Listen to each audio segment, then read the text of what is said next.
एक बार की बात है, रतनपुर नाम के गांव में मीठी अपने पिताजी उमेश और सौतेली माँ रमा के साथ रहती थी। उसकी सौतेली माँ उससे बहुत काम करवाती। मीठी, कुएं से पानी लेकर आओ। हाँ माँ, अभी लाती हूँ। रास्ते में धूप से बचने के लिए वो एक लीची के पेड़ के नीचे खड़ी हो गई। तभी उसका ध्यान लीची के पेड़ की तरफ गया। लगता है इसको पानी की जरूरत है। मैं आज इसमें थोड़ा पानी जरूर डालूंगी।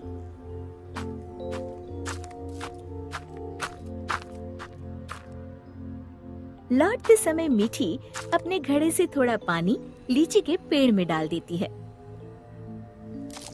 अब ये उसका रोज का नियम हो गया।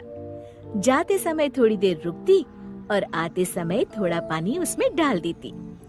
उसी पेड़ में एक चुड़ैल रहती थी। इतना ठंडा और मीठा पानी बड़े दिनों के बाद मिला है। एक दिन चुड़ैल ने सोचा, क्यों ना इस लड़की को दोस्त बनाया जाए। बहुत दिनों से मैंने कोई इंसान नहीं खाया। और वो मीठी की हम उम्र लड़की का रूप बनाकर कुएं पर बैठ गई। क्या नाम है तुम्हारा? मीठी। और तुम्हारा? अम्बी। अम्बी? अम्बी तो खट्टी होती है। तुम मीठी और मैं खट्टी, मतलब मीठी खट्टी। नहीं, मीठी खट्टी नहीं, मीठी अम्बी। दोनों खिलखिलाकर हंसने लगती है। अरे, मुझे तो तुमसे बातें करके बड़ी देर हो गई। और जल्दी से घड़ा लेकर घर के लिए चल दी। थोड़ा सा पानी उसने लीची के पेड़ में भी डाल दिया। चुड़ैल बहुत दिनों से अकेली रह रही थी। उसे मीठी का साथ अच्छा लगा।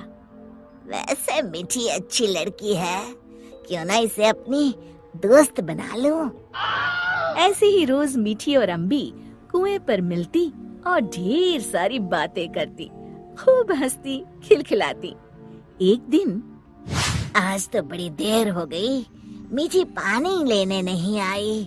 क्यों ना उसके घर जाकर देखूं। ये सोचकर चुड़ैल मीठी के घर पहुंच गई। वहाँ उसने देखा, मीठी, अभी तक तुमने बर्तन नहीं धोए और पानी भी नहीं लाई। बस माँ, खाना खाकर अभी बर्तन धोती हूँ। कब से खा रही हो? जल्दी उठो, बहुत काम है। खाना खाकर मीठी बर्तन धोने लगी। आज मैंने लीची के पेड़ में पानी भी नहीं डाला और न ही अपनी दोस्त से मिल पाई। तभी चुड़ैल ने जादू से पूरे बर्तन 1 मिनट में धो डाले। मीठी आश्चर्य से यहाँ वहाँ देख रही थी कि चुड़ैल उसके शरीर में प्रवेश कर गई और वापस आकर सोफे पर लेट गई। अच्छा, तो राजकुमारी आराम फरमा रही है। बर्तन कौन धोएगा? धुल गए। रमा को मीठी की आवाज भारी सी लगी। अच्छा, जादू से धोए हैं क्या? हाँ। अब झाड़ू कौन लगाएगा? कपड़े कौन धोएगा? तुम। और कौन? अच्छा, तो मुझे जवाब देती है। ये कहते हुए रमा ने मीठी का हाथ पकड़कर झकझोर दिया। पर मीठी रोज की तरह रोई नहीं, तो रमा को और तेज गुस्सा आ गया। मारने के लिए आगे बढ़ी ही थी कि मीठी ने उसका हाथ पकड़कर गोल घुमाकर छोड़ दिया। रमा तेजी से गोल गोल घूमने लगी। कुछ देर तक घूमने के बाद रमा ने एक बार फिर हाथ उठाने की कोशिश की। इस बार एक धक्के में रमा घर के चारों कोनों में टकराई और फिर एक कोने में जाकर गिर पड़ी। अब जाकर कपड़े धो। जाती हूँ। वो आराम से सोफे पर लेटकर टीवी देखने लगती है। थोड़ी देर बाद रमा कपड़े धोकर कमरे में आई। जाओ, जाकर झाड़ू पोछा करो। रमा कुछ बोलने ही वाली थी कि मीठी की लाल लाल आंखें देखकर डर गई। लगाती हूँ, अभी झाड़ू लगाती हूँ। इतने में मीठी के पिताजी आते हैं। उन्होंने पहले कभी रमा को काम करते हुए नहीं देखा था। रमा, तुम काम क्यों कर रही हो? मीठी कहाँ है?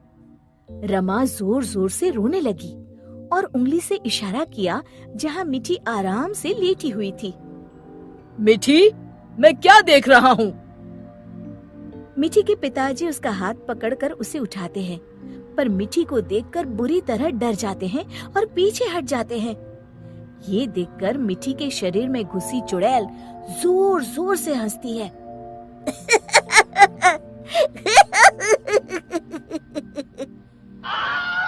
उमेश समझ जाता है कि मीठी पर चुड़ैल का साया है। कौन हो तुम और यहाँ कैसे आई? तभी चुड़ैल मीठी के शरीर से निकलकर लहराती हुई सामने खड़ी हो गई और गूंजती हुई आवाज में उसने कहा, मैं अम्बी हूँ। क्या कहा? अम्बी मतलब लीची वाली चुड़ैल? हाँ, और मीठी मेरी दोस्त है। तुम लोग उसे बहुत परेशान करते हो। मैं तुम सबको खा जाऊंगी। उमेश और रमा डर के मारे थर थर कांपने लगे। हमें माफ कर दो अम्बी, आज से हम ऐसा नहीं करेंगे। हाँ हाँ, हमें माफ कर दो, आज से हम ऐसा नहीं करेंगे। मैं कसम खाती हूँ मीठी को अपनी सगी बेटी की तरह ही रखूंगी। नहीं, तुम सब झूठे हो। अम्बी को बहुत गुस्सा देखकर मीठी बोली, नहीं नहीं अम्बी, तुम मेरी अच्छी दोस्त हो ना। मेरे माँ पिताजी को कुछ मत करो। नहीं, इन्हें सबक मिलना जरूरी है। तुम्हें मेरी कसम। ठीक है, अभी छोड़ देती हूँ, लेकिन जब भी तुम्हें मेरी जरूरत हो मुझे बुलाना, मैं फौरन आ जाऊंगी। और फिर उस दिन के बाद से रमा ने कभी मीठी को तंग नहीं किया। शिक्षा: हमें किसी के भोलेपन या मजबूरी का नाजायज फायदा नहीं उठाना चाहिए।